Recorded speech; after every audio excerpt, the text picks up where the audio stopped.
Dragons. Who are they and how do they influence your life?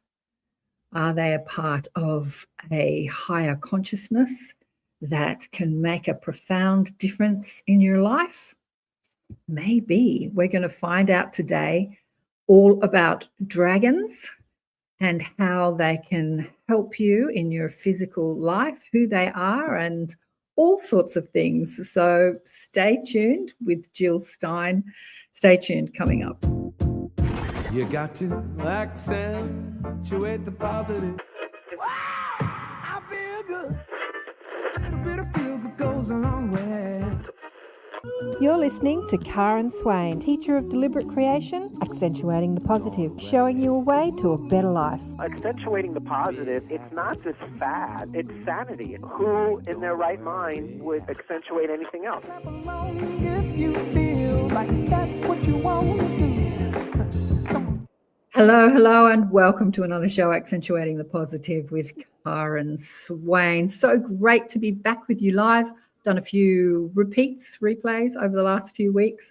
But today we are live on the United Public Radio Network and the UFO Paranormal Radio Networks on 107.7 and 105.3 FM syndicated radio all over the place with many wonderful shows. Thanks for tuning in and thanks for subscribing.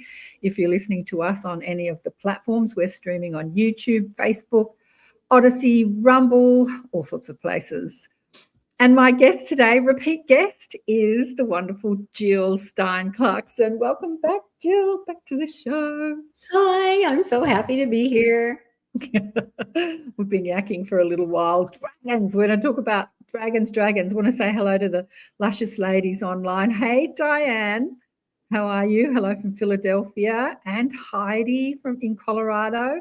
And the gorgeous Shirley in Canada, the luscious ladies online. I want to know what you know about dragons. Jill came on the show, I think the first time in 2021 or 2022. And we were just talking about it before we went live. Her mediumship journey had only been a couple of years at that stage, right? Yes. So you really came into your mediumship abilities around 2020. Would that be right?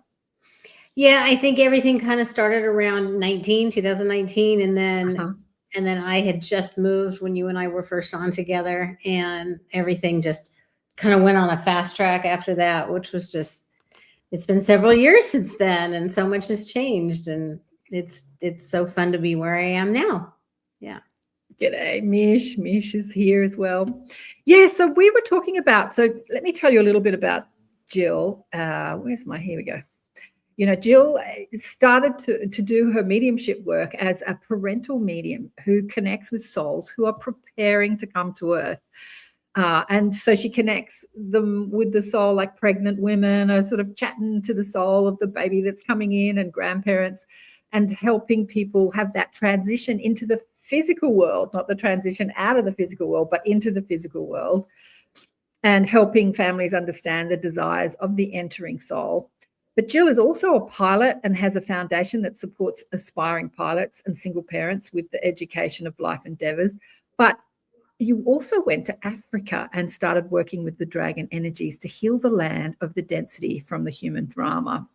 And when I spoke to you back then, the dragon part of your journey was like, you were entering the dragon part of your journey. It was like a small part compared to the counseling and mediumship. And I think you're also working as a business coach too, right? And helping people, entrepreneurs. And so a little bit more mainstream, but boy, you've been on a wild dragon journey since then. Like the dragons have really made a huge impact in your life. Do you want to share that with us? Tell us how. And also, I think the dragons just helping guide me as I go through my process of what I want to be doing with my life. Yes, I'm still a business coach, but now I'm a business coach for spiritual practitioners and other people that do what I do. And that's been such a beautiful journey, because my mission is to normalize energetic medicine so that people, that's what they want to do. They want to seek out alternative types of medicine as well. And come join us in this wonderful world. But the dragons, throughout the years, little by little, just by learning about how to work with them and introducing people to their own dragons, teaching people. Really, in the beginning, it was a lot of teaching people how to work with dragons and dragon energy for their own lives, and not just what to help them get what they want in life, but just the pure joy of working with a dragon is so wonderful. The most unconditional love I've ever felt is from the dragons. And since the beginning, I've acquired several more dragons that are with me all the time. I have 4 steady dragons now. And there's a shift really happening towards not just working with the dragons for yourself or for ourselves, but earthly service, galactic service. And that's how I ended up in Africa, is going there to work with the dragons, just to help heal the land there, heal the ley lines, get all that negative energy as much as we could out of the planet and out of the land there, and transmute it into something more positive. And that's what Africa was all about. It was amazing. How long ago was that? Africa was in 2019. Yeah, yeah. So is that where you were introduced to the dragons, or did you have your dragons in tow when you got on the plane to Africa? It's an interesting story. I had them in tow because they are the reason I went to Africa.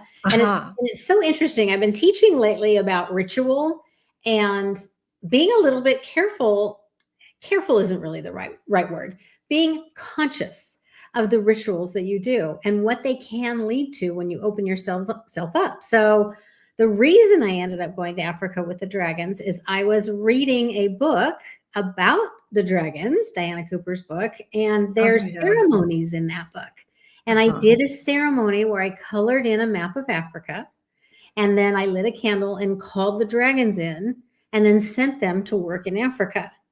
And then within a couple of weeks of doing that ceremony is when I had the invitation to go to Africa. Wow. Don't you love that? That just completely manifested itself. I'm convinced from that ritual that I did, from that ceremony, I offered myself up. And the universe looked at me and said, "Ooh, yeah, this dragon master is willing to go that extra step. Let's invite her to Africa." And I said yes. And then we went. They call that synchrodestiny, when that synchronicity is your destiny, and all these synchronistic things happen. Athena says here, beautiful, Jill helped me bring a soul into the world. That's so cool, so cool. That is so true. Yeah. It's so good to see you. A soul that I think just turned 3 not long ago. Oh, really? Here's Diane. Hi, Karen and Jill. Great to see you back. Yeah, you met Diane in the inner sanctum. Always love hearing about the dragons. Yeah, they're so mystical.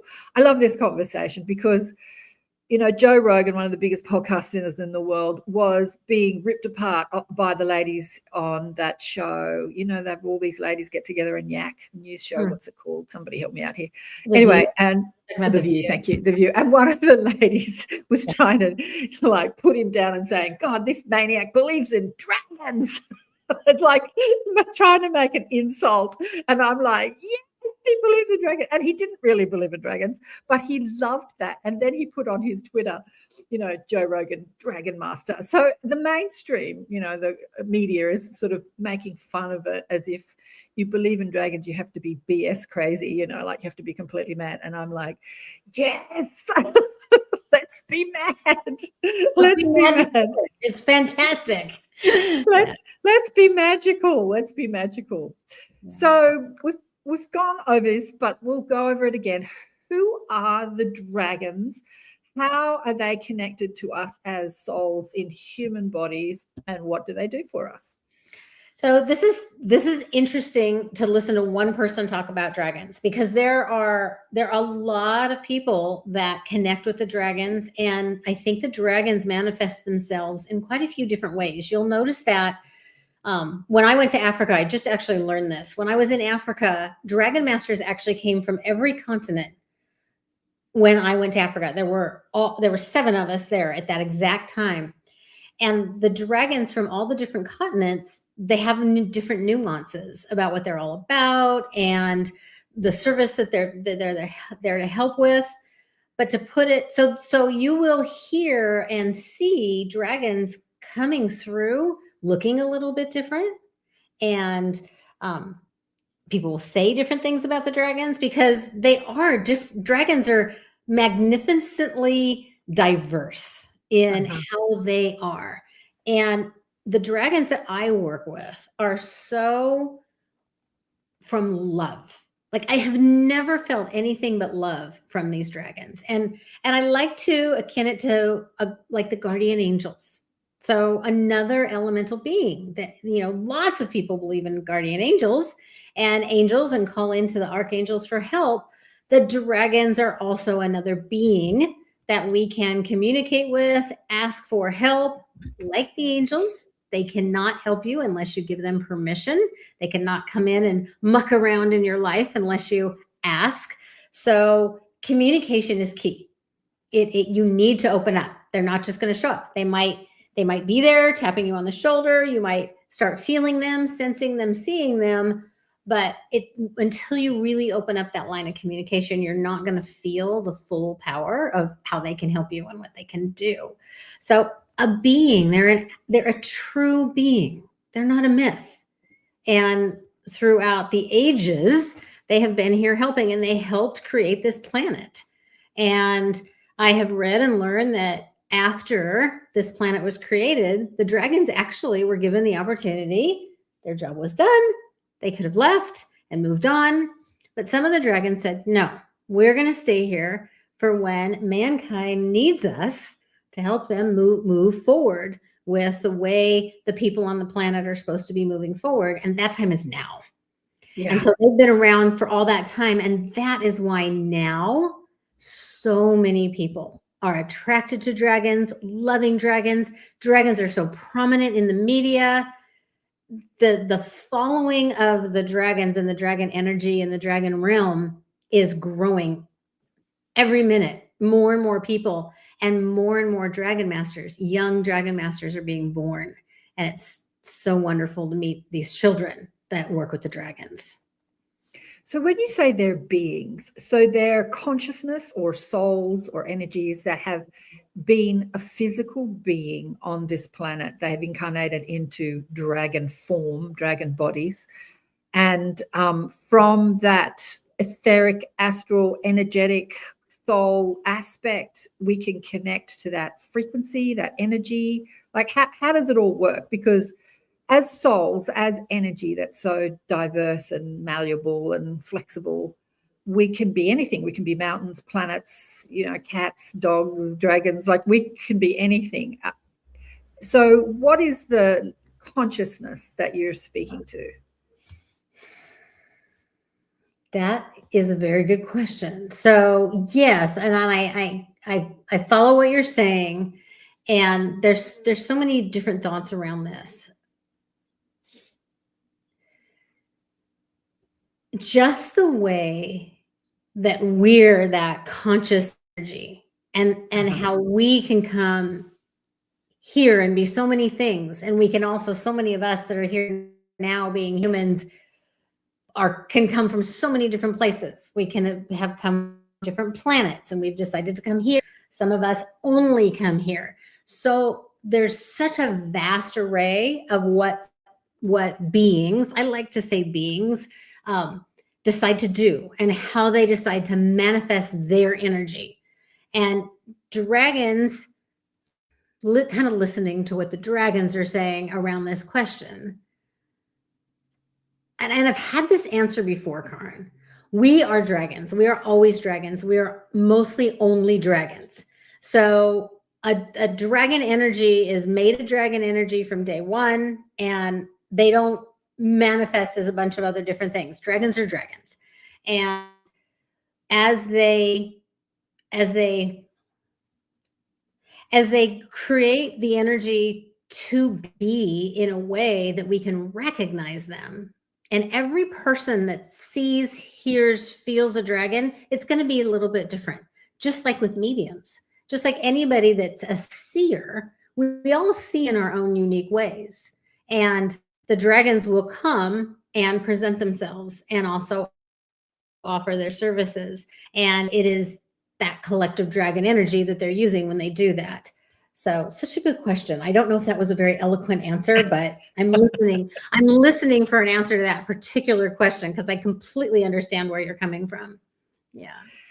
Well, I feel like it's a band of consciousness, a stream of consciousness, a level of consciousness, a level of frequency that are depicted as dragons that you can tap into psychically, like you can tap into collective, sort of galactic consciousness, like Palladium collective consciousness or Arcturian. Like there's a level, a dial, like on the radio, you know, you dial in the consciousness, and like the angelic consciousness and ascended master consciousness.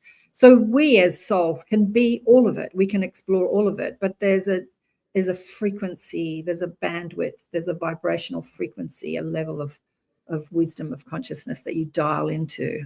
Yeah, that band, when you said a band, that resonated with me so strongly. Bandwidth, yeah. You described it. Susan says here, when you see dragons, do they appear like Chinese dragons or larger ones like English depictions? I've only seen them as the larger sort.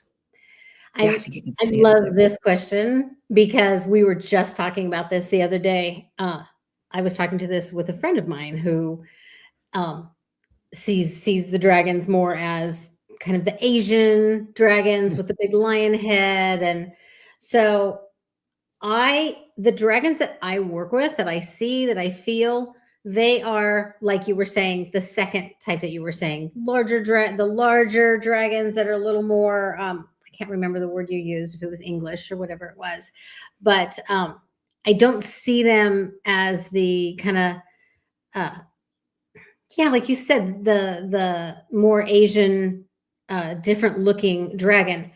But I asked about that not long ago. And like I was talking about right when we first started about the different continents and the different ways dragons come through, they're all dragons. And these things that we see of the way we bring dragons into pictures and art and sculptures and movies, it's interpretations of what people see and feel. So, and as far as size, I have worked with dragons, all different sizes, from tiny, tiny little dragons to dragons that are as big as my neighborhood. They really vary in size. And some of them can change their size. Some of them always come through the same size. They run the gamut. Yeah. Leah's saying some interesting things here.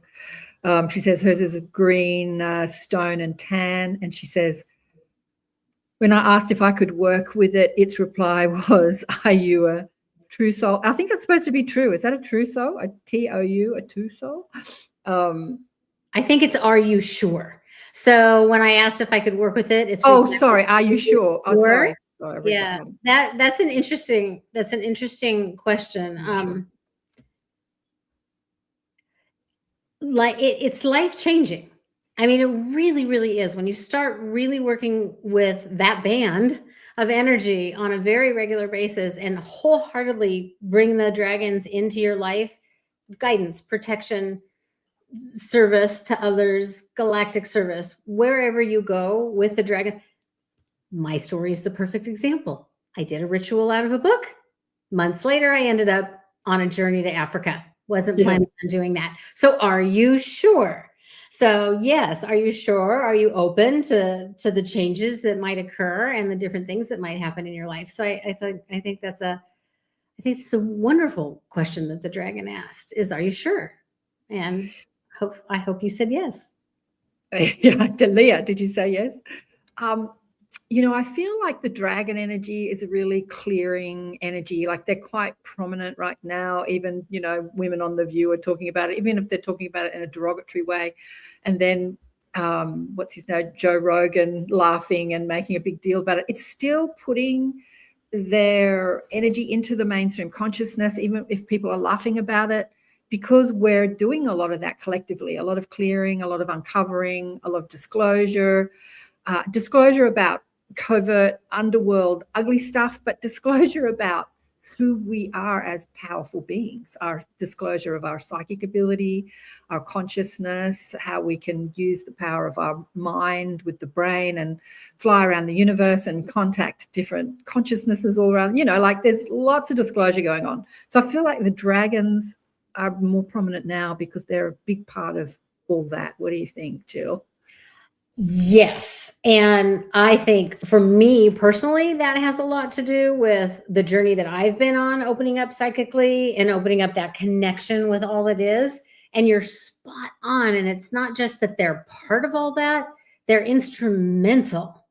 They're instrumental in helping others do that, open up and tap into not just their realm, but all the realms. You can ride on a dragon and ask a dragon to take you wherever you want to go, even if it's not the dragon realm. And yes. And this is a time when people are opening up to that. And the dragons are such a big part of that awakening, because for so many people, the dragons are their first invitation. Interesting. They'll start to love dragons and start to believe in dragons first. Yeah. And that will lead them into more and more. Leah says, do dragons like treats like fairies? How do you give a dragon a treat? Give the dragon a treat. It's interesting because dragons tend to give gifts quite frequently. And I'm not really active in the fairy world. I've heard a little bit about fairies, but yes, I've heard all of this. I have not. Mostly what I feel the dragons love is the love. Like they love it when I give them love, when I'm grateful for them. I spend time with them. They love the music. Like a gift to a dragon is, I'm going to play this wonderful music and we're going to connect through the music. They're so happy to be around the music. I don't know if the trinkets thing is necessarily a big deal to them, but they are the gift givers. They will not only give you a gift in visualization or when you connect with them, but physical gifts. I've walked into a store and picked out a gift for a friend that had a crystal, and I have had my dragon say, no, that is a gift for you from me. Beautiful. And Leah also asked, can they travel with you in the astral? Yes. That's like, yes, of course. This is the way to be with them and to travel with them. And I so often will let them know when I go to sleep at night, take me somewhere. And you know that you've gone on a journey with a dragon, and sometimes you'll remember it, sometimes you won't. And sometimes they'll give you a gift and you won't really tap into it until you need it. So often if you do a visualization and you travel with a dragon, you can then know, I might not have fully understood that. I might not know exactly what it means now. I might not even know that I got anything, but it's there. It's been given to you and it's there for you later on when you need to access it, which is so wonderful. And one place that's really great to go in astral travel with a dragon is to the academy. There is a place, and it is where dragon masters learn and are taught. It is also a place where people go and spend time together in great rooms doing global work and galactical work just for the good of all. It's just a wonderful place. So we talked about it at the last Dragon Immersion I had. We're going to be going there a few times at the Dragon Retreat that I have coming up. And it's something you can ask for. You can ask the dragon, a dragon, your dragon, a dragon that you meet. You can call in a dragon to take you there and show you some things. And yeah, that's a pretty great place to go if you're going to astrally travel with a dragon. So do you remember many of your astral sojourns at night with dragons? Like you say, sometimes you remember and sometimes you don't. What are the ones that you remember? You know what? I don't remember. What's interesting with me is when I wake up, I don't remember specifics. But it's a feeling. Like I'll know I've gone somewhere. I'll know I've been with them because they're just front and center on my mind and on my heart. More what I really vividly remember, and it's interesting because I'll be doing a visualization for others, and then a lot of times during that I will get my own gifts, like my own invitations. But the most powerful memories I actually have with the dragons are in consciousness, as opposed to from when I was sleeping. In waking consciousness. Yeah. I'm a bit like you too, Jill. I have so much access in waking consciousness, but in the morning, I've had amazing, out of body experiences that I have remembered over my life, but it's not a constant. Like it's rare that I wake up in the morning and remember what I've done at night, and it frustrates me. It's like, why?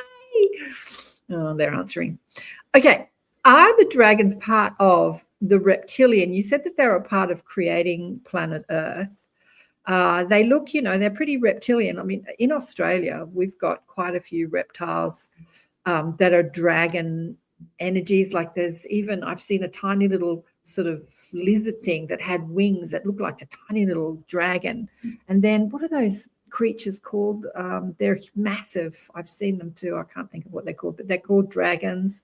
The kimono dragons? The kimono dragon, thank you. Yeah. And then we've got this frill neck sort of dragon thing that scurries along, and when it's being protective, it has the sort of wings come out around its neck.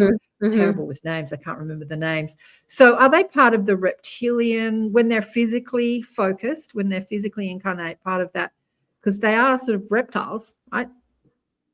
Yeah. So this is a question I've never asked them before, but I'm asking. I can see you asking. Yeah. So clearly there's a connection there. Right. I want to know, what is that connection?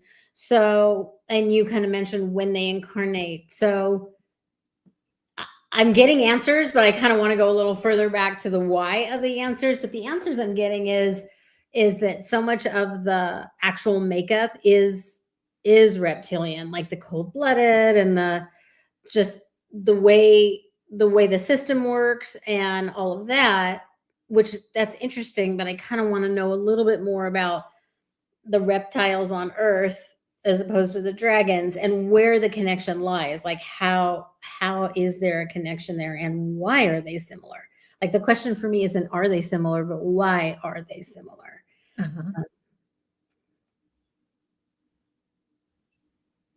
So what I'm feeling is that many of the dragons are very reptilian, and you can see that in their eyes. So many of them have scales.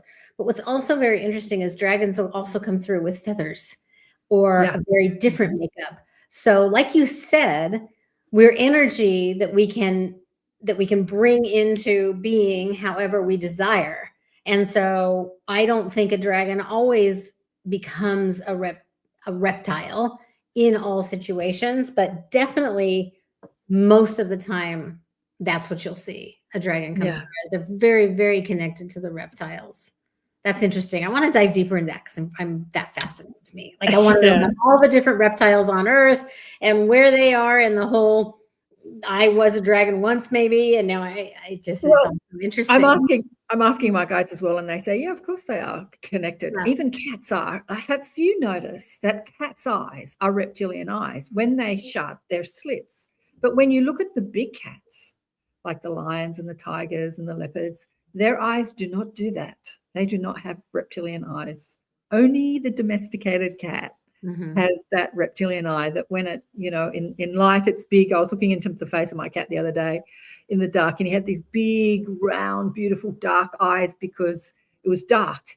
And then you put the light on and they go like a slit, like a reptilian eye. So even they have that reptilian, DNA in them, the cats. Very much so. And dragons love to come through a cat.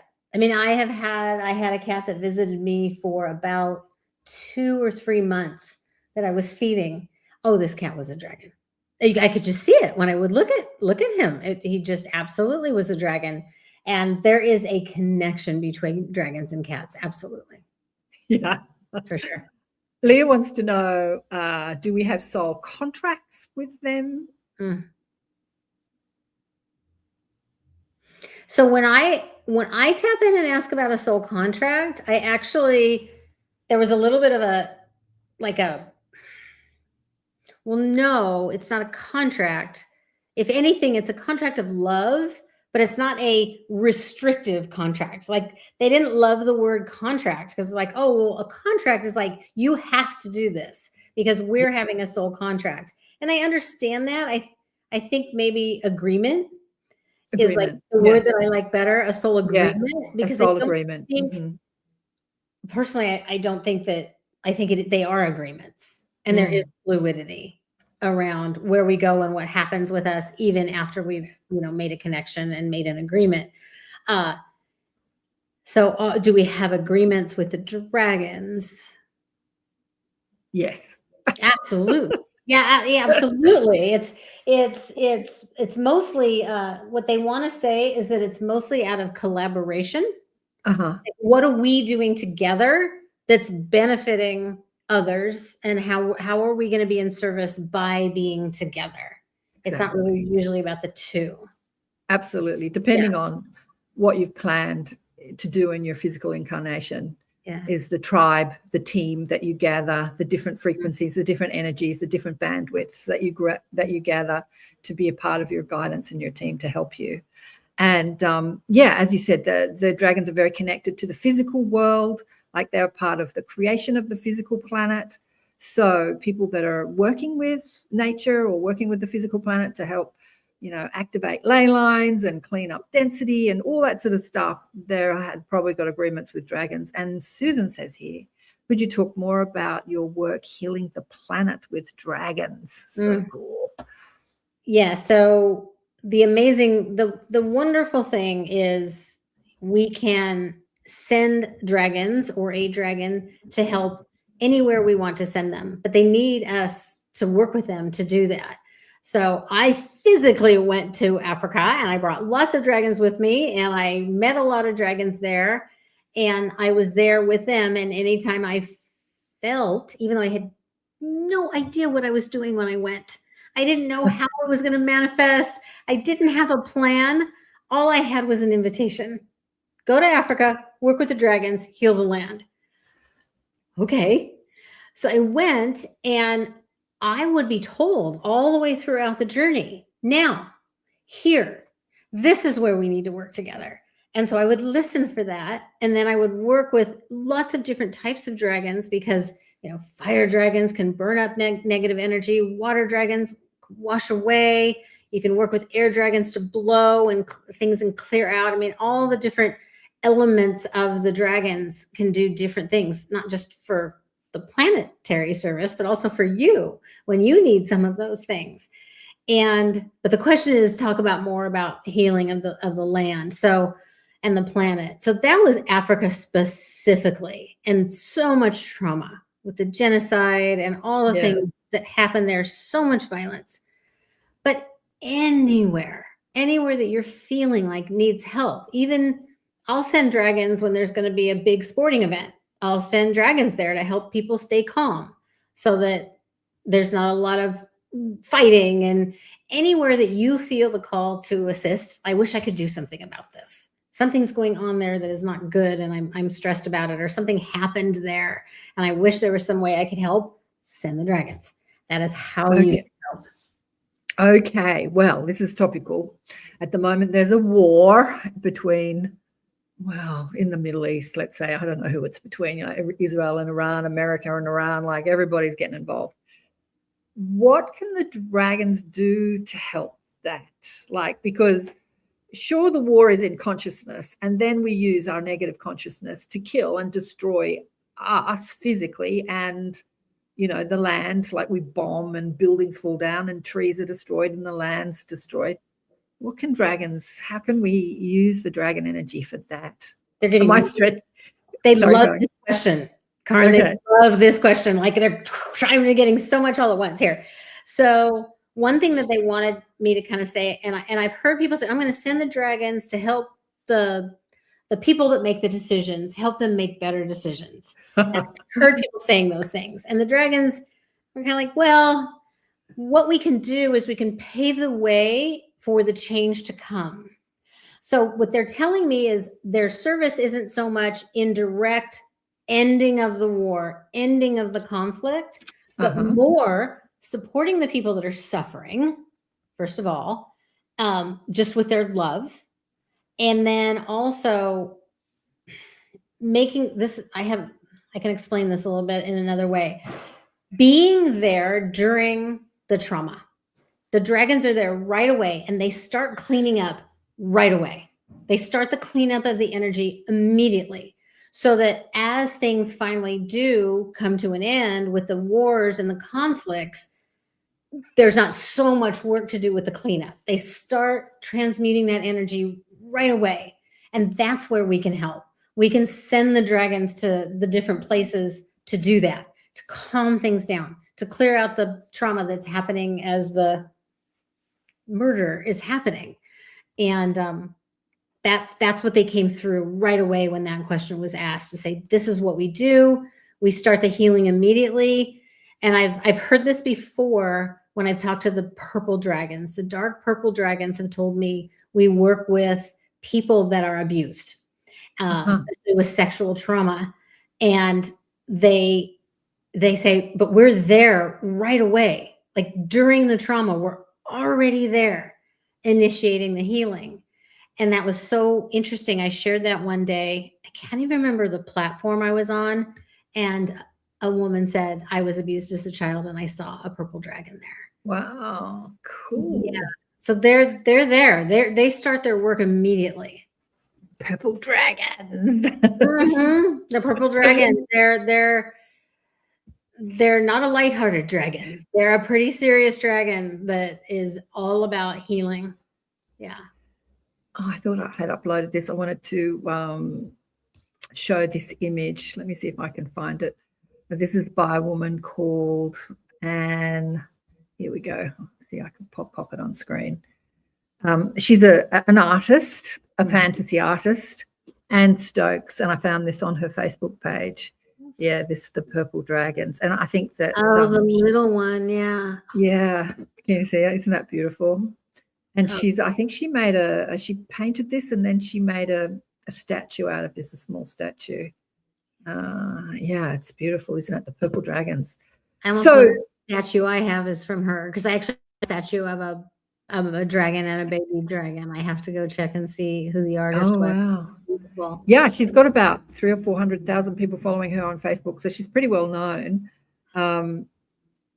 Yeah, and as you're talking about the purple dragons, because we have free will and we come to experience the contrast here, so they're not going to stop it from happening, but they're going to help us heal or overcome or transcend or find the lesson in it, or find the lesson. I can't remember. Yeah, they're there as guidance, like most of our guides, our angelic guides, our soul team. They're there guiding us. So they're not, as you say, they're not going to stop the war, but they are going to help people make sense of it. If you want to make sense of it, free will says I can be traumatized by this for the rest of my life and hate the other side and die hating them, or I can find the lesson in it. Like, what am I learning from this? I think that death, on the most part, is such an invitation into accessing who we are as multidimensional beings, starting to think about who we are as essence, as soul, as energy, rather than the physical body. Because when the physical body dies, you're looking for the person, right? Like, where have they gone? They're not in their physical body, but are they still alive? Where are they? So it's such an invitation for a spiritual awakening. It is an invitation, and I've been talking for years about dying well, like preparing yourself to die well, because when you see it as you're seeing it, as an invitation, it just makes the whole thing, it's going to be so much better. And I had quite the download the other day that was an interesting releasing of self invitation, and I was actually taking my people through a visualization in the Dragon Immersion, and the dragon said to me, you are a dragon master, and that is what you are. You're nothing else. And when you die, you will only be a dragon master. You will no longer be a mother or a drummer or a wife. You will be a dragon master. And I thought that was an interesting concept for me to wrap my brain around, of just the release of self 100%, but also feeling very freeing to go be what I truly am. It was such a fantastic message. An invitation to dive deep, I think. Yeah. So an aspect of your soul is immersed in the mastery of dragon frequency energy. But as you're playing in this body called Jill, you're getting to experience different roles: mother, wife, partner, business person, woman. You just get to explore all these different aspects of creation and Dragon Master. Yeah. So the physical incarnation. We come so we can experience these different things. So Hope, love, and sunshine. What's she saying here? About sending the dragons to different parts of the world. Is it the same ritual as the one for healing? I think that's supposed to be one for healing Africa, but using a different map, or is it completely different ritual? Thank you. Dragon. So the answer is yes, you could certainly use a map, and you could certainly do the coloring in of the map and everything, but it's not necessary. That's the answer they're giving me. It's not necessary to go. If that means something to you, if you're an artist maybe and you just love coloring, yes, do it that way. That's an activation. That's how you begin to activate the energy, is to start with a ritual like that. There is something around the map of Africa. I don't really know what it is, but they're saying, no, there's something very special about the actual map of Africa and the lines and all of that. And the coloring in there is an activation for sending them. It helps them recognize where to go. That's interesting. So as you color and the colors come through on the map, it helps the dragons when they get there know exactly where to go. However, for all the different places that you're thinking that you would like to send the dragons to for help, you do not need to go through the ritual of coloring in a map and lighting a candle. You just need to consciously think, this is where I want the dragons to go help. You can do it when you're in the grocery store and you happen to think of something, or when you see something on TV and you feel a little helpless because you don't know how you can help. Send the dragons. It doesn't have to be quite that intense. It can be a thought and an invitation and just a request. Mish says here, looking at the world map, can you kind of see dragons and other creatures, large, anything connected to them? Is that a question? Anything connected to them? I think it is. Yeah, I think that is a question around why. Kind of see dragons. Why is that? Yeah, why is that? There's also in lakes. If you look at the aerial shots of a lot of lakes, you will see dragons in the lakes. It's very interesting. And I'm brought to clouds because I've learned that a lot of times you'll see these shapes of dragons or angels or beings in clouds, and it's actually kind of a physical thing, that the density of the air is happening around this energy. But the actual topography of the earth and why. So what I'm getting is it's a yes, that there is a connection there, but it's an artistic. It's like a conscious decision in the creation of the planet to make it in this way. I'm curious what you think of this, Karen, because that's kind of the message I'm getting. It's not like a dragon was laying there when that mountain was created, so it took the shape of a dragon. It's more about that beautiful creation of all things that are. It will often manifest in repetitive ways. Yeah, absolutely. And that's why as things are created, that will happen. Mateus de Stefano, who's an extraordinary young man here on the planet, does a lot of earth work, does a lot of cleaning up density, travels the world with a band of troops, with a troop. They follow him around the world. He talks very much about the serpent winding around the world and the ley lines. I don't really quite understand it all. I've never heard him talk about dragons, but yeah, he's quite mysterious to look him up when he talks about. But he's relating the earth very much to serpents and reptiles and all sorts of creatures. And the serpent energy is winding its way, and it's hitting this country and this country, and it's affecting that, and it's affecting this. Earthwork is not really my job here in this lifetime, but I'm fascinated with it. I don't completely understand it. Mm-hmm. I suppose that's why I haven't really worked with the dragons, like consciously. I don't call on them.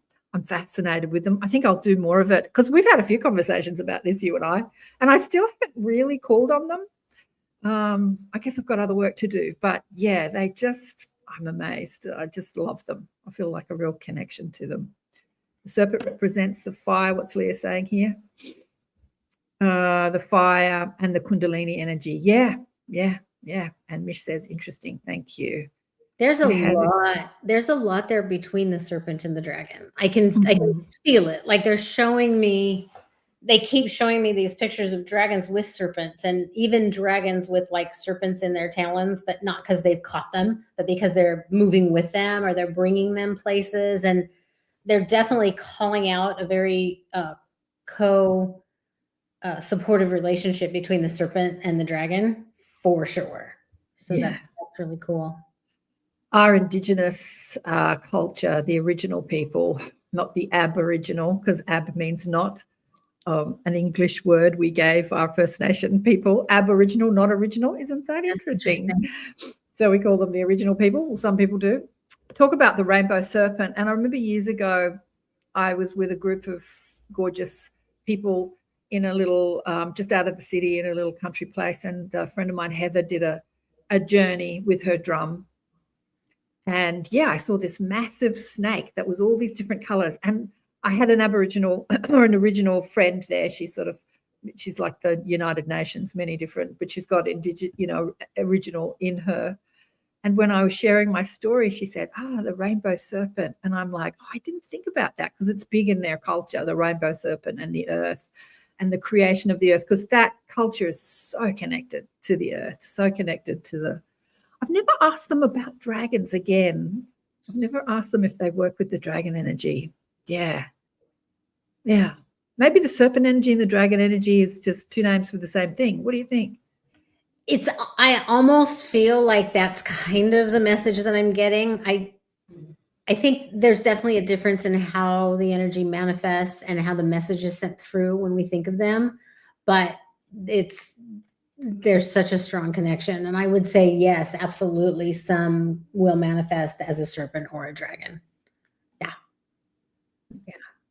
Susan says here, the last time a dragon came to me during a healing session, it breathed the violet flame to help transmute darkness. It blew my mind. How beautiful, Susan. Yeah, that purple dragon. I've got that purple dragon behind me. I'm going to be talking. So many healers work with dragons. Yeah.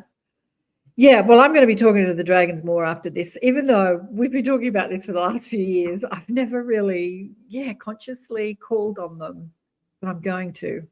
I mean, that's really what happened to you. And it's that invitation to anyone listening to this, isn't it? That maybe you've thought about dragons and then thought, interesting, and dismissed it. And then thought about them again, thought, interesting, and dismissed it. Like, the invitation is not to dismiss it, but to expand that consciousness in your life. Like, that's what happened to you, because you've had this immersion over the last few years into that sort of dragon frequency. Right? It was time. And I know when I was young, I think I was very connected, and so many people forget, just like we forget so much of what we know when we're young, and then we forget because it's kind of the forgetting is forced upon us. And my dragon knew when it was time. And it wasn't me thinking, I have this, dragons are interesting, or being attracted to dragons. It was an event. I had an event, and I went out to lunch with a woman at a conference who I only ever saw at that lunch. Never met her before, never met her again afterwards. And as we're having lunch and talking about what we do, she said, I work with dragons. And up until that point, as an adult, I just figured they were mythical creatures. Exactly. She explained it to me. She said, I work with the dragons. I work with dragon energy. This is what I do. We talked about it for maybe 10 minutes. And then I was walking back by myself, and I heard, I am Landon. And that's when I met Landon, my dragon. And that was it. I mean, I could see him. I could feel him. I knew him. He was familiar. And it was just off to the races. I mean, immediately went out and started reading about dragons and connecting to them more. Over the years, several more dragons have come. Now I have 4 on all sides of me all the time. And so there was a plan. I think for me, there was a plan. This is the time. Wake up, Dragon Master, and invite other people into your world. And I think I just saw a question come through, Karen, that said, it was Puff the Magic Dragon real?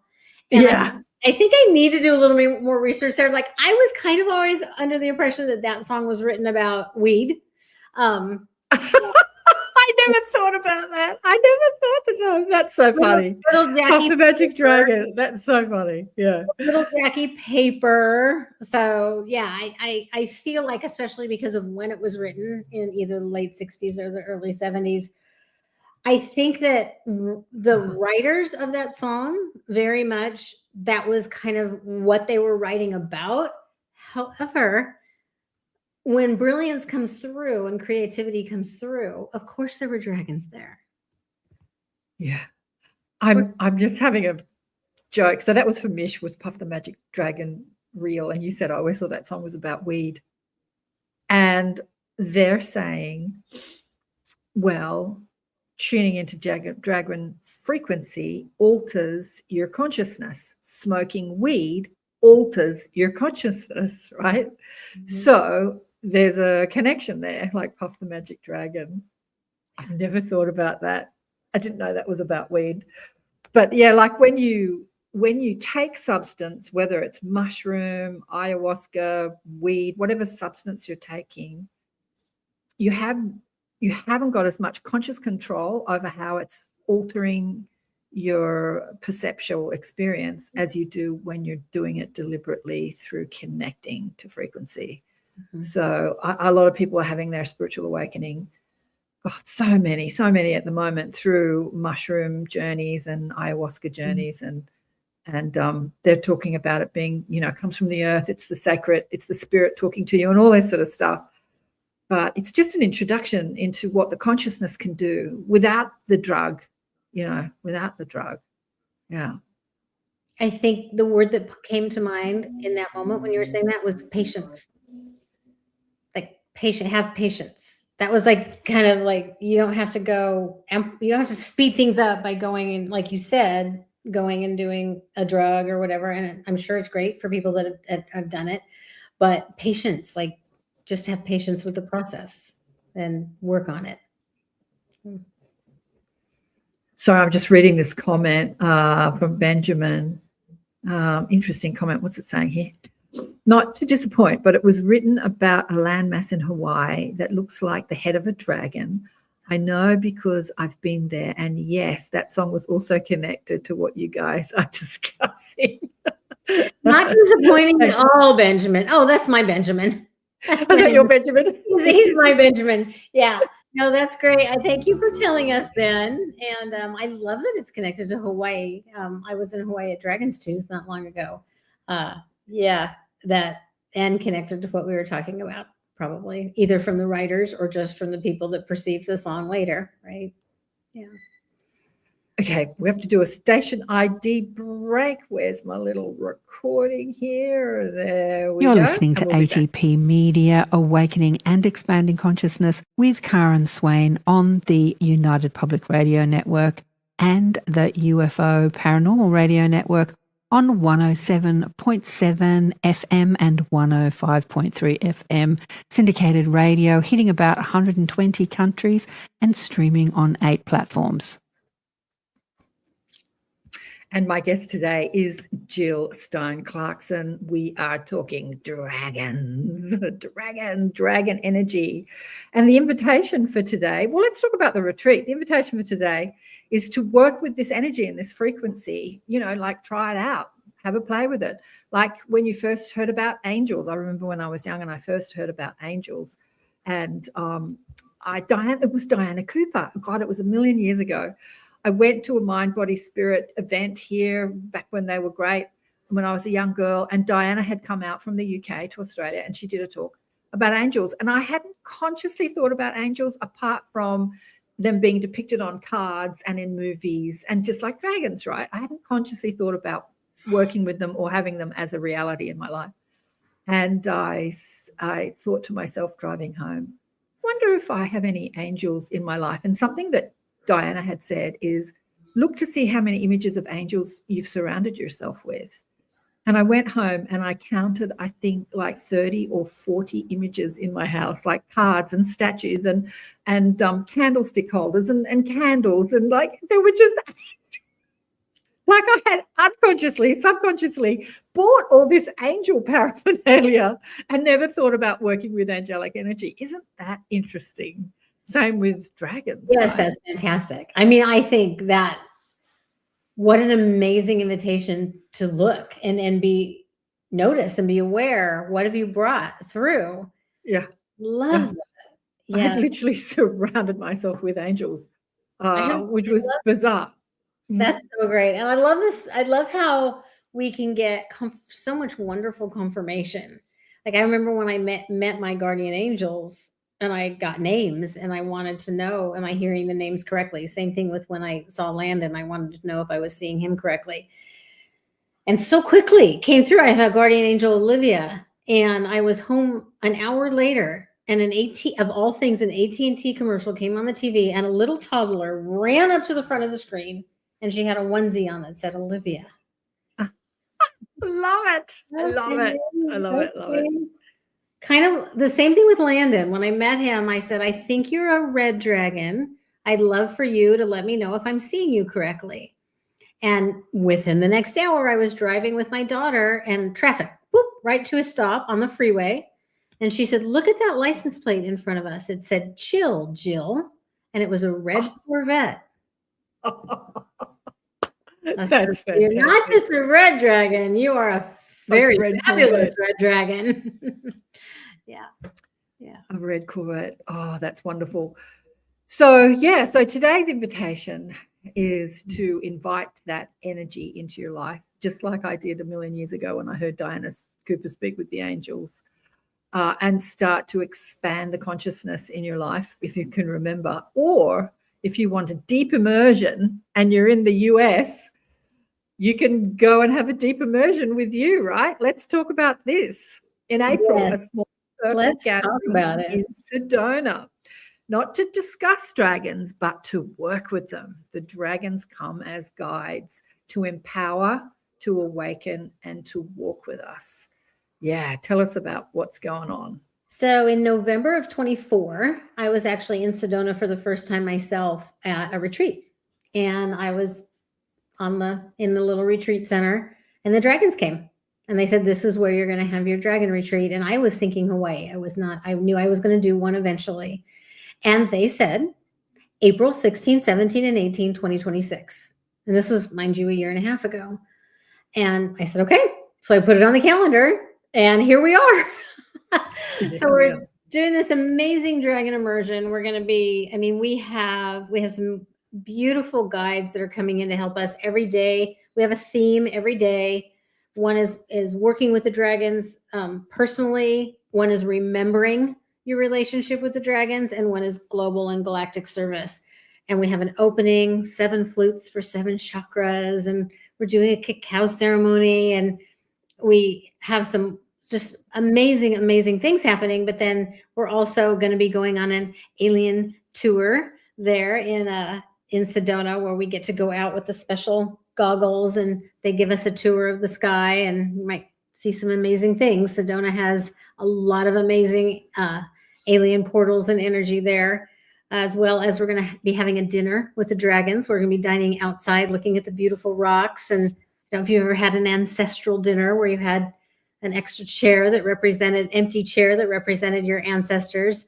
Kind of the same idea. We're going to be dining with the dragons and having a dance party on the last night. It's just, there's going to be so much sharing and opening up to the dragons and their energy. And it all has just to come together. And it's not me.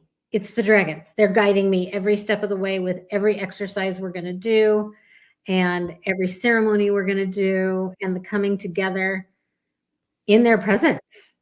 It's very special. Darling one, it sounds like so much fun. And you're collaborating with these amazing looking women that I've got on screen here. Yes. What's their name? It's the 7 chakra sound journey with Devani Page, cacao ceremony with Anahata. Anahata. How do you say her last name? Anahata Ananda. Yeah. Anahata Ananda. Oh, beautiful. Sound Breath with Cheryl Bailey. Yeah, it sounds, if I was over in Sedona, I would be there in a flash. And Jill has actually got a special discount for my listeners and my tribe. If you use the code SWAIN, which is my last name, you're getting, is that, am I reading this right? $1,000 off the retreat? Is that? Yes, and I have to tell you that's from me and the Dragons, and there's a lot going on with travel right now, and it's not easy to travel. Travel is a little bit pricey, so this was our decision to make it easier to help people get there. So hence the $1,000 off to your listeners there. So yeah, you are hearing it, you're reading it absolutely correctly. Okay, I posted it, the link in the let me just shorten this in the thing there, but it didn't work. Let me shorten it. Maybe it was too long. Let's see if that works. The shorter one too, if you need it. And also, for those of you that are listening, I have 2 beds left in the house where we're staying. So if somebody needs a place to stay, we've got 2 beds left. Beautiful. Yeah. So while the world is killing each other, throwing bombs at each other, I couldn't think of anything better than to get together with gorgeous, conscious people, dance and meditate and talk to dragons. Seriously. It's like we need more of this while the rest of the world's trying to kill each other and everyone's worried about earth changes and natural disasters. I've got a lot of people contacting me all the time because there's so many psychics out there online talking about the shift that we're going through, but in like with Ann Tucker, talking about the earth rift, big volcanic flooding and volcanoes. And so there's a lot of fear out there. But if you are the creator of your own reality and you buy into the fear and you vibrate in that frequency, you can attract it to you. But if you vibrate in a different frequency, you'll be in the right place at the right time and you won't be where that is. So yeah, go dance with dragons. Dance with dragons. It sounds like so much fun. Absolutely so much fun. It's going to be, it's going to be pretty great. I'm very, very looking forward to it. And anyone else that decides to join us. So let me ask you, when is it Landon, your dragon contacted you and you said you've got 3 others and they've given themselves names and identities. Mm-hmm. What was because this is not how my guides work. My guides work as a stream of consciousness. When I was young, and I asked for titles and identities and names, they never gave it to me. They just didn't. I'm like, why? And they said, well, we want you to tap into that stream of consciousness. And that's why I very irreverently call them the mob, because as I look at this sort of mob of people or beings, they have no identity. Why did they give you identity and names? And, are you red? You've got a color, you've got a name, you've got a size. What was the reason in that? So I'm just asking my husband to bring me the book because I want to show you a book. Susan says here, a beautiful thing about healing is knowing how protected we are. Absolutely, Susan. We are so protected.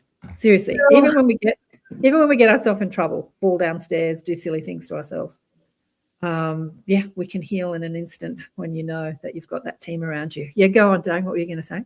Yeah, so I think you and I have talked about this before, and how your stream of consciousness work is so different, and not different from everybody, but just kind of different than how it seems to work with me.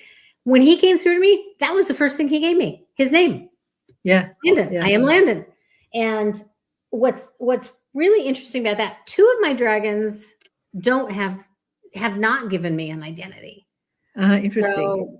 So my first dragon Landon, my second dragon Martina, who's a water dragon, they were very much, here I am, this is what I look like, this is my name.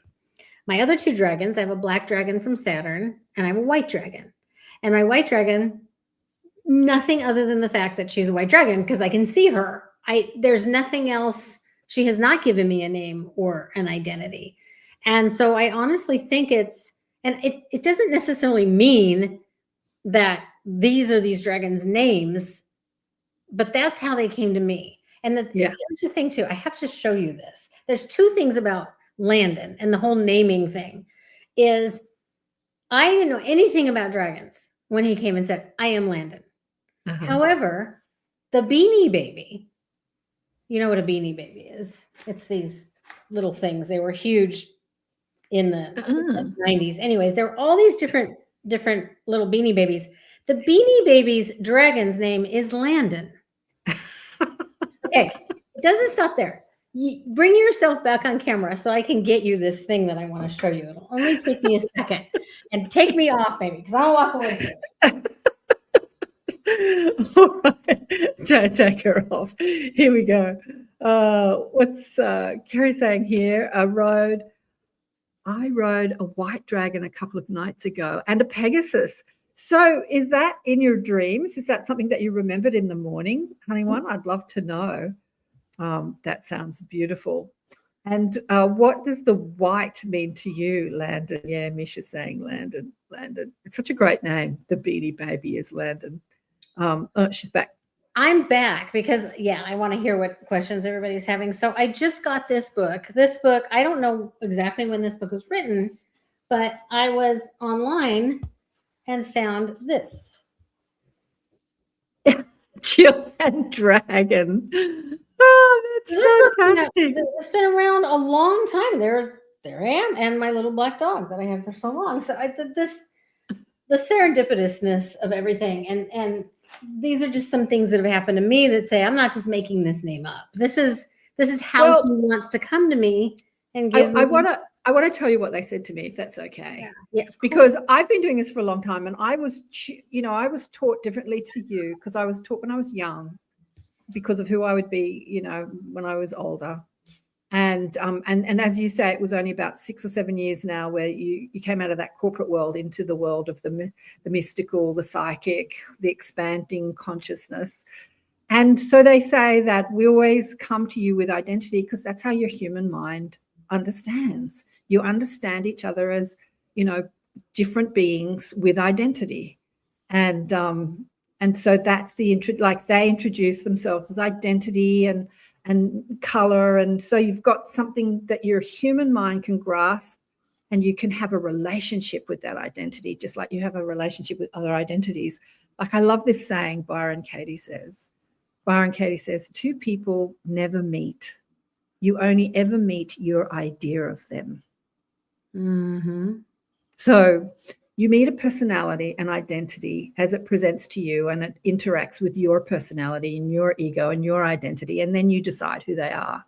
But when you see each other as soul, it's all unconditional love. It's like, oh my God, I love you. Thank you so much for killing me in that past life. But as humans, we relate through identity and ego. And so they're saying this energy comes to us through identity and ego so we can relate. It makes perfect sense. It makes absolutely perfect sense. But it's interesting that the white dragon has appeared to you and has sort of like pulled back the identity and comes more to you as frequency, like what does white mean to you? And rather than identity. Yeah. Yes, definitely. There's definitely a distinct difference in the feeling I have around each of the dragons. Yeah. I mean, it's more like I've got these 2 dragons that feel like friends to me. And then these other 2 dragons that feel like protectors and guides. And it's different. It's a different feeling. Yeah. Carrie says here, the movie Never Ending Story shows the original form of a dragon. Mm-hmm. What spirit tells me. Yeah, there's been so many movies depicting dragons. It's beautiful. But I want to get into the psychic part of this because, as you say, the psychic stuff came online in 2019. It's got stronger and stronger and stronger. For people on their psychic awakening journey that are listening to this, the questions I get all the time is, how can I trust what I'm getting? Because I'm getting these images, I'm remembering dreams, and we are conditioned, programmed, in fact, to not believe our imagination is something worth listening to. So how did you break out of the programming and learn to trust that connection with dragons and souls on the other side that are incoming souls, or any form of consciousness that you're not physically perceiving with your physical through your earth body. It's not easy. I mean, as when we're just starting out, at least for me, there was a lot of my two biggest challenges were trusting what I was seeing, trusting what I was getting, and then also worry that another psychic or another channeler would see something different or somebody more experienced than me. I mean, I still have that sometimes, especially because there's a lot of different people talking about dragons. And I hear other people saying things that I don't hear from the dragons, and sometimes you can get a little bit worried because you really trust yourself, and removing that filter of, am I really going to say this to this person, what I'm getting, especially when I do readings, and not filtering, that comes with so much practice. Yeah. So much practice and learning how to interpret what you're seeing. I have heard this described in a couple of different really amazing ways, and I will share them with you because it helped me so much with my progression of becoming even a more effective, if you will, medium. One was I was visit at the bookstore where I do readings and teachings. There was a psychic that came in and did an evening with him, and he was explaining how he believed that a lot of this worked when we get these messages. When we do a reading for somebody and I say, I'm seeing this person and this person's coming through, and I see your little dog, and I'm getting this message about where you were last week. It's because where the message is coming from, whether it's another being or a stream of consciousness, memories and parts of your knowledge that you have in your brain are being triggered. That's the human you is being triggered. That's what is happening so effectively. And so I thought, oh, that just makes so much sense. And the other thing so that just made me feel even more confident in what the reality of what was happening, and that I'm not just crazy and seeing things. And then also a psychic that I love to follow, he's so wonderful. He said, yes, there are psychics and mediums that will say, oh, there's a person sitting in that chair over there. I can see them with my eyes. They look like this. Oh yeah, that's my grandmother. And in my heart, for so long, I thought, when I become better and more connected, I will be able to see with my eyes. I will be able to hear with my human ears. And he said, no, takes so much energy to make something like that happen. When you can trust the messages that you're receiving, just trust them, and that it's not your imagination, you will get so much more because you're so much more open. Those two lessons that I learned made my ability, if you will, to trust in myself so much stronger, so much stronger. Yeah. That is beautiful. That is such a potent thought form, when trusting your psychic abilities is, am I getting this right, or am I getting this wrong? Like trusting yourself. And you said, I see things about dragons that other psychics don't. And then we start to compare ourselves to other people. And, you could have 5 psychics reading one person, and every psychic could get something different, because it depends on what your job is. Like, as I said, I was at the hairdresser with my girlfriend the other day. She goes to a hairdresser that has a home hairdressing. So we're just the two of us in her garage, her salon. She converted her garage to a salon. Got a few streaks. That's why I'm looking blonder. Anyway, and she had hurt her wrist, and it was painful. So I said, let me touch it. The whole time we're talking about movies and different things, right? And I wasn't giving her any psychic messages, but as soon as I touched her, I felt all the pain in her body, all her emotional pain, all her physical pain. She had a sore wrist, but it was coming from her anxiety and a relationship she was having that was broken. And it was manifesting as pain in the wrist. She'd had an operation. But that's what I see. Another psychic could sit in that chair and say, oh, I've got your grandmother here with me. You know what I mean? And then some other psychic could sit in that chair and say, oh, you've got angels helping you. We can all see different things depending on who we are and what we're here to do. So I came in as a healer, and that's what I see when I touched her. Like, I didn't want to see that before I touched her because I don't want to be healing everywhere I go. But when I have that intention to help someone, as soon as I turn that on, like everything opens up. And I'm feeling it viscerally in my body. Like, I'm feeling, the first thing I felt when I touched her was her throat that was just in knots. And then it went straight in. It's like someone stabbed me in the guts, like punched me in the guts, because she was holding so much anxiety in her solar plexus. So that's what I see. Other people see different things. And yeah, we've just got to trust that we're not going to be like every other psychic. I don't see dead people walking around the streets. When I'm with people, I don't see their dead relatives. I don't. That's not my job in the world. I have a different job. And I see people's souls rather than their dead relatives. But there are people that are really good at that. You know, they do see, but then they're not speaking to their soul and their soul plan and soul contract, but they'll see really clearly grandma or their partner or their son that died. But that's their job. Yeah. I think a lot of mediums who have that, who are really good at that, because like you, Jill, I never did that. And I'm like, why don't I do that? Like, I'm not good enough, like judging myself. I don't do what the other psychics do. And we've got to stop comparing ourselves to other people because we all have a different job to do. But what was I going to say? I don't know if I've lost my train of thought. While you're thinking about that, just because since we're on this subject, Thanks, I'd love to speak to the subtlety, because so often, like for me, like I've heard psychics go, oh, you know, I felt sick to my stomach, or I feel tightening in my throat, like you said. And I think when we hear that, when we're just starting to do something like this, we think it's a big drastic thing. Oh, they're so nauseated. They're feeling super nauseated. Or sometimes, yes, but sometimes it can be very fleeting. I'll be doing a reading and I'll get nauseated. I don't suffer over it. Nauseated like that. And then I'll say, oh, I'm feeling nausea in my tummy, or I'm going to your hip, or it happens so quickly that you can think that you imagined it.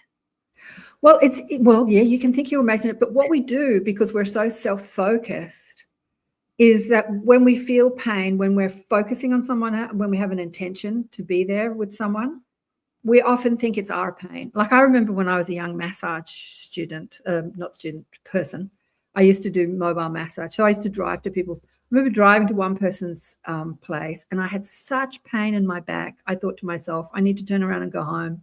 I can't do this. I can't stand for an hour, massage someone. My back is aching, but I'm going, my back, my pain. But I thought, I don't want to disappoint this person. She's made an appointment. I'm halfway there.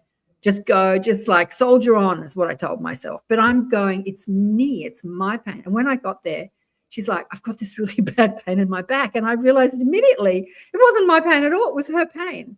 And as soon as you separate it from the me, from the my, you don't suffer over it. It's just guidance. It's just feedback.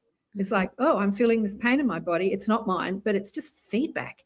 And there's no suffering. It's just, oh, that's what and it goes, as you say, I have to say, for as long as I was touching her, I was feeling the pain. So it wasn't fleeting because I was looking into the pain. Where is it coming from? What's the belief, thought form? Who's it connected to? Like I was talking to the pain.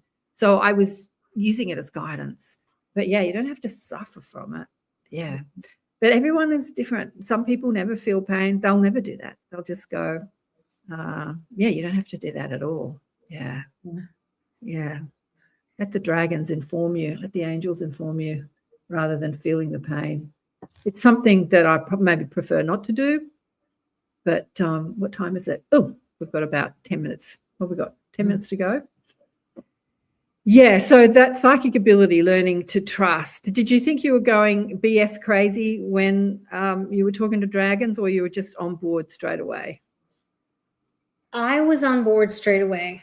And I think the reason was what I had been through the last couple of years before that. And I think a lot of that was getting me ready. I lost my dad very tragically, my best friend. And right not long after that is when I found Hands That Heal, a book by Echo Bodine, and discovered that my hands would heat up when I was around somebody that needed some healing. And so I started exploring that.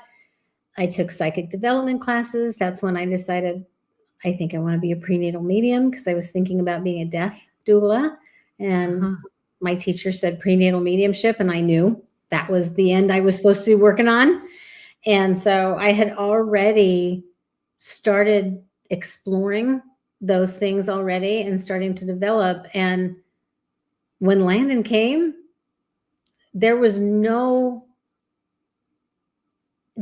question. There was no doubt. It just, even though I only heard from this woman for about 10 minutes about dragons and had never even considered that as something before, it just felt, it was just so right that I never second guessed it. Yeah. So I'm just looking at Kara here. She said she's pretty excited. Is she one of your students? Yes, Susan, I'm pretty excited about getting what I'm doing out there. So people are waking up. Is she one of your students? And she might be somebody. She's not in my community now, but she might be somebody I know. Without a last name, I have no idea.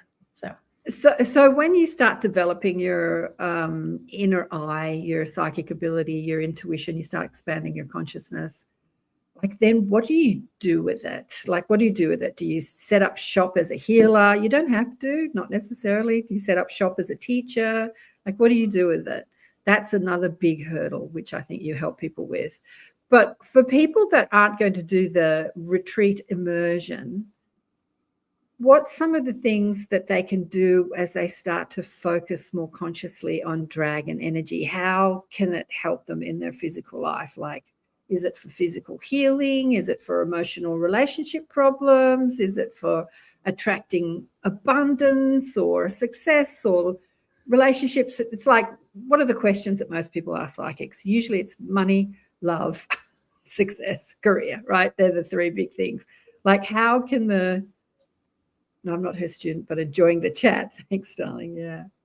How can they use dragon energy for their personal lives? So yes. And my answer to that is to be flexible in how the dragons help you, because it's very different than saying, I want you to help me go find the love of my life. I want you to help me manifest money or success in my business. The dragons can guide you. They're very, very good at removing obstacles, and whether you know what the obstacle is or not. So you can ask a dragon to come in and remove an obstacle out of your life if it's something specific is standing in your way, or just ask in general, please remove whatever is standing in my way of following the path that's going to be best for me. And know that once you've asked that, an obstacle has been removed. So working with the dragons, it really is more effective to give them the permission and know that they know what to do to help you. They've been sitting, waiting for you to be ready to ask for the help, because they can't just step in, because it is the free will thing.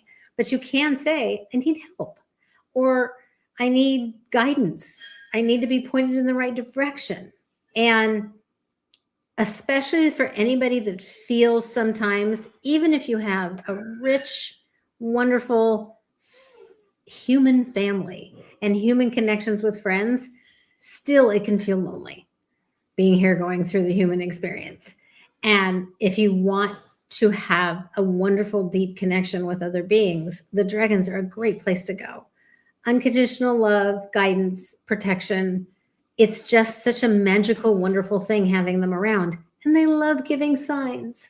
They love to give you signs that they're there. It's so special. The way they can come through to you, show you you're on the right path, give you encouragement.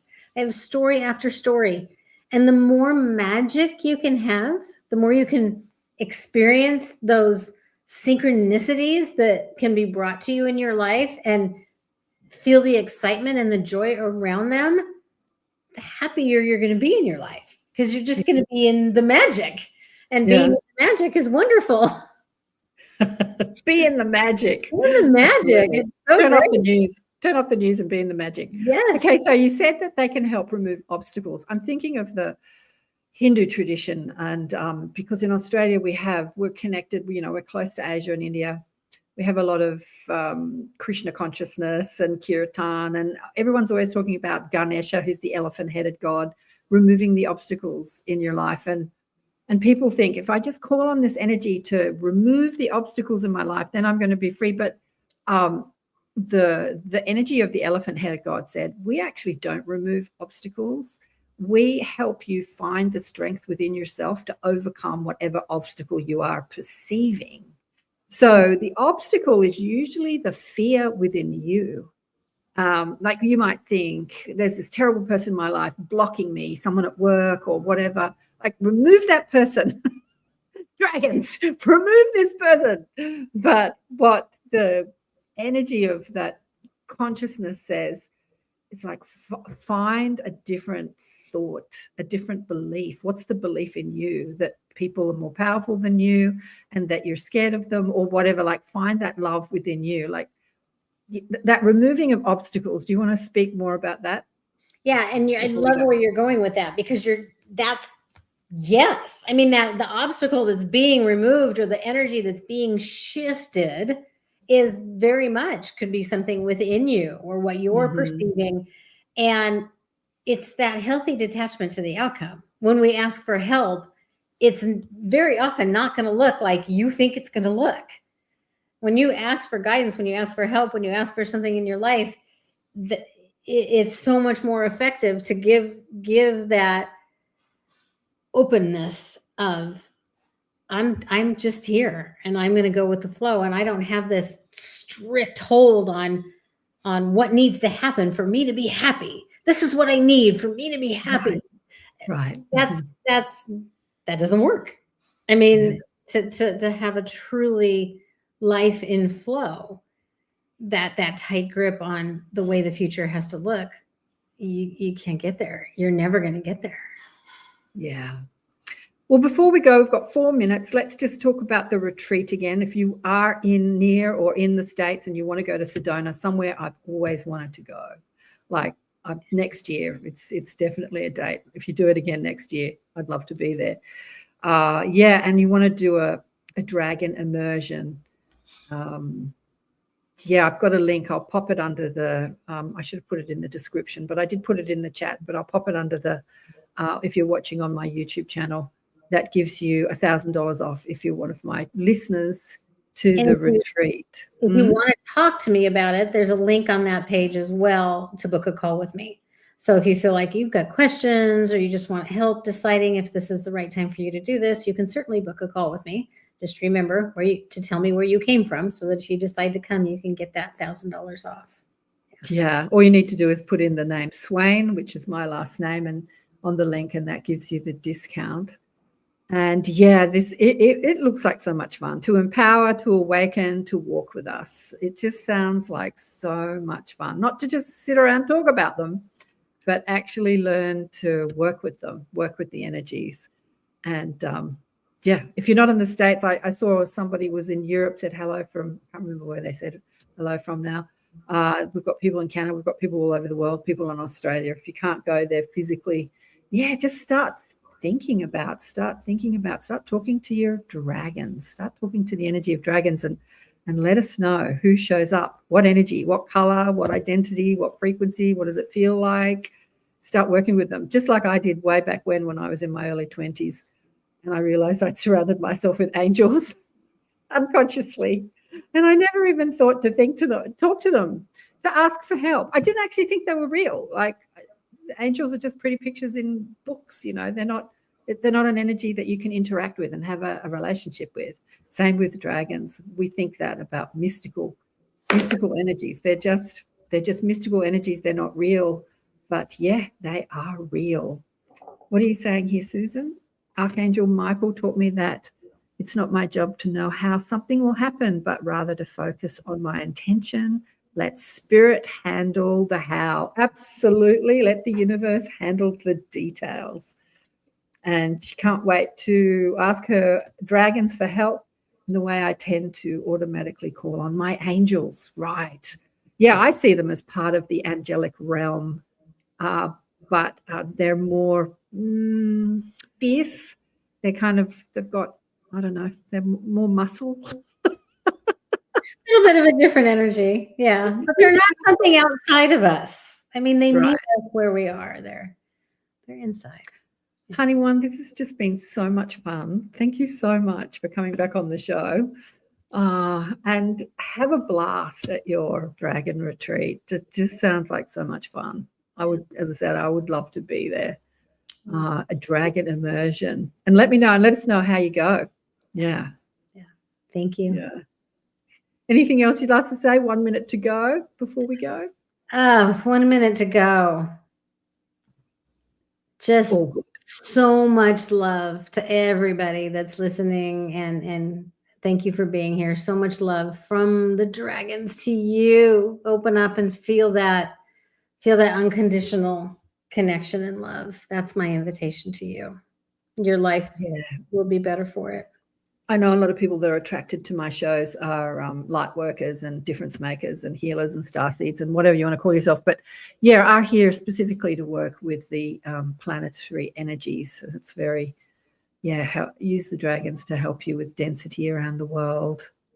And let us know how you go. Thanks again, darling one. Big love to all of you and have fun with your dragon. Let us know in the comments. Thanks, Jill and Karen. Thanks, darling one. Thanks for everyone that's been online. It's been a great audience today. And let us know how you go with your newfound dragon friends or your old found dragon friends with your dragon frequency. Thanks, honey.